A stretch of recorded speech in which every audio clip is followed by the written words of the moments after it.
Hello everyone, நம்ம இப்போ பார்க்க போகிறது வந்து கண்டிஷனல் ஸ்டேட்மெண்ட் பற்றி. ஒரு கண்டிஷனை ஒரு மிஷினுக்கு புரிய வைக்கிறது.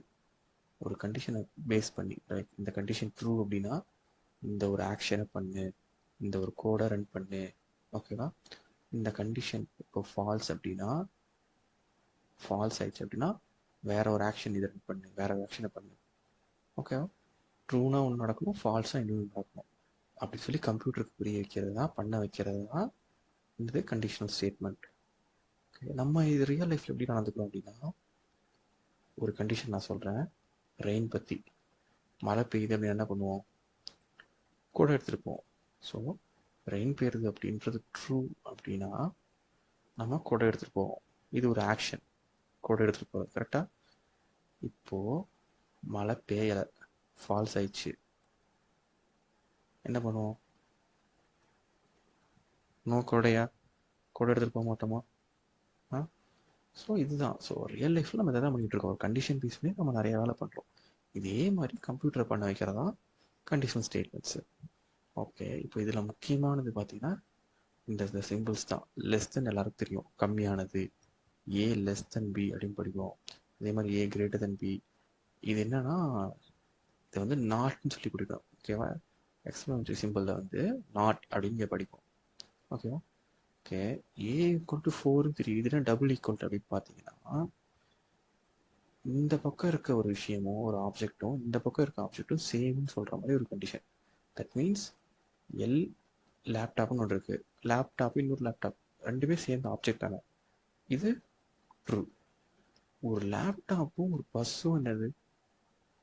பஸ் என்ன சேம் கிடையாது. பட் நான் இங்கே என்ன சொல்லியிருக்கேன், ரெண்டு சேம் சொல்லியிருக்கேன், அப்போ இது ஃபால்ஸ், ஓகேவா. ஸோ இவ்வளோ தான். ஸோ இதான் மெயினான கண்டிஷன்ஸு. ஸோ இது எக்ஸாம்பிளோட பார்ப்போம்.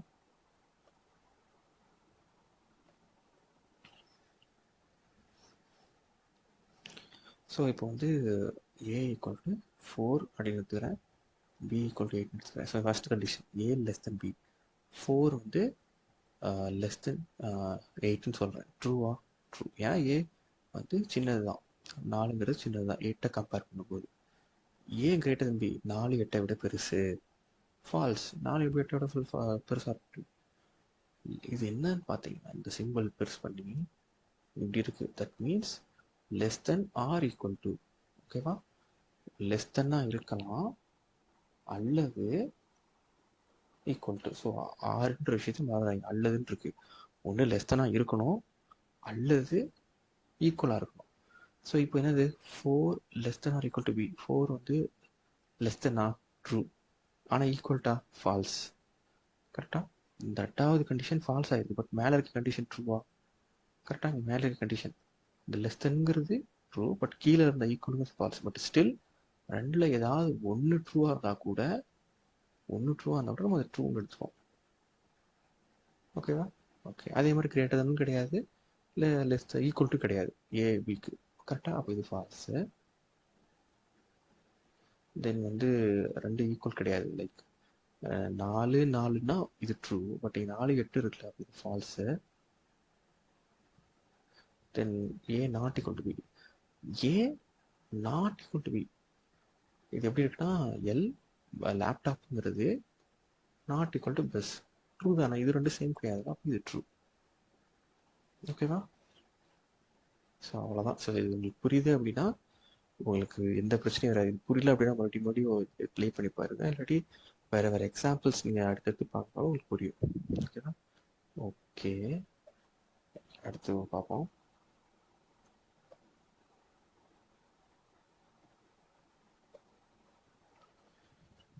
ஸோ இவ்வளோ தான் இஃப்ல இருக்க முக்கியமான விஷயங்கள், இஃப் கண்டிஷன் ஸ்டேட்மெண்ட்ஸில். ஸோ எப்படி இருக்கும்னா, இஃப் அப்படின்ற ஒரு கீவேர்டு யூஸ் பண்ணிப்போம், இது ஒரு கீவேர்டு. அடுத்து ஸ்பேஸ் விட்டுருவோம், ஒரு கண்டிஷன் போட்டுப்போம், இது வந்து ஏ லெஸ் தென் பி, நான் ஆல்ரெடி காமிச்ச மாதிரி இருக்கும். ஒரு கோலன் வச்சுட்டு ஒரு என்ட்ரு அமுத்துவோம். அப்புறம் இந்த இடத்துல என்ன ஆகும்னா, ஒரு ஸ்பேஸ் இருக்கும், ஆட்டோமேட்டிக்காக அவருக்கு கோட் பண்ணும்போது பார்ப்பீங்க, இந்த இன்டென்ட் ஸ்பேஸ் வாங்க. மற்ற ப்ரோக்ராம் லாங்குவேஜ் ஜாவாலாம் இந்த மாதிரி கேர்லி பிரேஸ் கொடுத்து பண்ணுவாங்க, பட் இங்கே வந்து நம்ம இன்டென்ட் ஸ்பேஸ் யூஸ் பண்ணுறோம். கொடுத்துட்டு இந்த இடத்துல வந்து மோஸ்ட் பாயிண்டர் நிற்கும் கரெக்டாக, இந்த இதுக்கு நேரம் இப்படி நிற்கும். இங்கே நீங்கள் என்ன வேணால் கோட் போட்டுக்கலாம். ஸோ இந்த கண்டிஷன் ட்ரூவாக இருந்துச்சுன்னா, இந்த கண்டிஷன் ட்ரூவாக இருந்துச்சுன்ற பட்சத்தில் இது ரன் ஆகும். ஓகேவா? அதே மாதிரி இஃப் ஒரு கண்டிஷன் இருக்கு, இந்த கண்டிஷன் ட்ரூவாக இருந்துச்சுன்னா இது ரன் ஆகும், ஃபால்ஸாக இருந்துச்சு அப்படின்னா இது ரன் ஆகும். எல்ஸ்ன்ற ஒரு பிளாக். இதை யூஸ் பண்ணணுமா கேட்டால் தேவையில்லை, யூஸ் பண்ணுறது பண்ணாமல் உங்களுக்கு இஷ்டம். பட் இந்த இடத்துல யோசிச்சு பாருங்களேன், இஃப் ஒரு கண்டிஷன் இருக்கா, இங்கே ஒரு கண்டிஷன் இருக்கா, இந்த கண்டிஷன் ட்ரூ ஆச்சுன்னா இது ரன் ஆகும், ஆகலைன்னா இங்கே இருக்கும் பார்த்தீங்கன்னா இஃப்க்கு நேராக இங்கே வேற ஒரு கோடு போடிச்சிருக்கோம்ல, இது ரன் ஆக ஆரம்பிச்சிடும். மற்ற எல்லாத்துலேயும் அதே மாதிரி கீழே நிறையா கோடு இருக்கும், எல்லாத்துலேயும் இந்த இஃப்ன்ற ஒரு மொத்த கோடு கீழே நிறையா கோடு இருக்கும். ஸோ எல்ஸ்ன்றது யூஸ் பண்ணலாம், பண்ணாமல் இருக்கலாம். பட் இந்த எல்ஸ்ன்ற ஒரு ஆப்ஷன் இருக்குது. ஸோ எல்ஸ்ன்ற இது எப்படின்னா, இது ட்ரூவா இல்லைன்ற பட்சத்தில் இது ரன் ஆகும். ஓகேவா? அடுத்தது ஒரு இஃப்ன்ற ஒரு கண்டிஷன் இருக்குது, இந்த கண்டிஷன் ட்ரூவாக இருந்துச்சுன்னா இது ரன் ஆகும். ஓகேவா? ட்ரூ இல்லை அப்படின்னா இந்த கண்டிஷன் இன்னொரு கண்டிஷன் செக் பண்ணுறோம், எல்இஃப்ன்ற ஒரு கீவேர்டு யூஸ் பண்ணி இன்னொரு கண்டிஷன் செக் பண்ணிக்கலாம். ஓகேவா? இப்போ இந்த கண்டிஷன் செக் பண்ணோம், இது ட்ரூ ஆச்சுன்னா இது ரன் ஆகும். பட் நீங்கள் மெயினாக இதில் கவனிக்க வேண்டியது இந்த டேர்ம் தான். ஏதாவது ஒரு பிளாக் தான் செக் பண்ணும். ஃபார் எக்ஸாம்பிள் ஒரு பிளாக் தான் செக் பண்ணி ட்ரூவாக இருந்துச்சுன்னா கோடிங்கே முடிச்சிடும். ஃபார் எக்ஸாம்பிள் இங்கே ஒரு கண்டிஷன் இருக்குது, 1 2 3, இதே மாதிரி எல்எஃப் நிறையா போட்டு நிறைய கண்டிஷன் போட்டு போகிறேன். ஏதாவது ஒரு கண்டிஷன் ட்ரூவாக இருந்தாலும் அங்கேயே நின்றோம். லைக் இது ஃபால்ஸு அப்படின்னா okay, false false false false false பண்ணிட்டு ஒன்றே ஒன்று ட்ரூவாக இருக்குன்னா ரன் ஆகிட்டு மிச்ச கீழே எவ்வளோ இருந்தாலும் ஸ்கிப் பண்ணிடும். Any one of the block will run. எவ்வளோ நீங்கள் வச்சுருந்தாலும் ஏதாவது ஒன்று ட்ரூவாக இருந்துச்சு ரன் ஆகிட்டு நின்றோம். அதே மாதிரி எல்எஃப் யூஸ் பண்ணும்போது எல்எஃப்ஸ்க்கு நடுவில் எல்எஃப்ஸ்க்கு மேலே இந்த மாதிரிலாம் வந்து நீங்கள் எல்ஸ் யூஸ் பண்ணக்கூடாது. எல்ஸ் எப்போவுமே எல்எஃப் யூஸ் பண்ணால் கடைசியில் யூஸ் பண்ணணும், இல்லை யூஸ் பண்ணாமல் வந்துடலாம். ஓகேவா? அவ்வளோதான். எல்ஸ் கடைசியில் யூஸ் பண்ணாலும் நம்மளோட இஷ்டம், பட் பண்ணுறதுனா பண்ணலாம். அதே மாதிரி ஆறு அண்டுன்னு ஒரு விஷயம் இருக்குது. ஓகேவா? ஆர் அண்டு மீன்ஸ் ரெண்டு கண்டிஷன் ஒரே டைமில் செக் பண்ணிக்காது. கண்டிஷன் 1 கண்டிஷன் 2 இன்னும் 1 இது 2 ஆர் அண்டு யூஸ் பண்ணி செக் பண்ணுறது. இதுக்கப்புறம் நீங்கள் எல்ஸ் எல்இஃப் எது வேணால் யூஸ் பண்ணிக்கலாம். ஸோ அந்த கோடு எப்படின்னா இந்த மாதிரி தான் இருக்கும். ஒரு கண்டிஷன் அண்டு அல்லது ஆர் யூஸ் பண்ணிக்கலாம். அதில் இந்த பக்கம் இன்னொரு கண்டிஷன். ஸோ ஆறு பற்றி உங்களுக்கு தெரியும், இந்த ரெண்டில் ஏதாவது ஒன்று ட்ரூவாக இருந்தாலும் ட்ரூ, ரெண்டுமே ட்ரூவாக இருந்தால் தான் அண்டில் ட்ரூ. ஸோ இதுதான், இவ்வளோ தான் சிம்பிள். ஸோ இங்கிட்டு ஃபால்ஸாக இருந்து இங்கிட்டு ட்ரூவாக இருந்துச்சுனாலும் அது என்ன ஆகும், ட்ரூ தான். ரெண்டுமே ஃபால்ஸாக இருந்தால் மட்டும்தான் இது ஃபால்ஸ், இந்த ஆர் யூஸ் பண்ணோம். சிம்பிள். ஓகேவா? இந்த மாதிரி தான் இருக்கும்.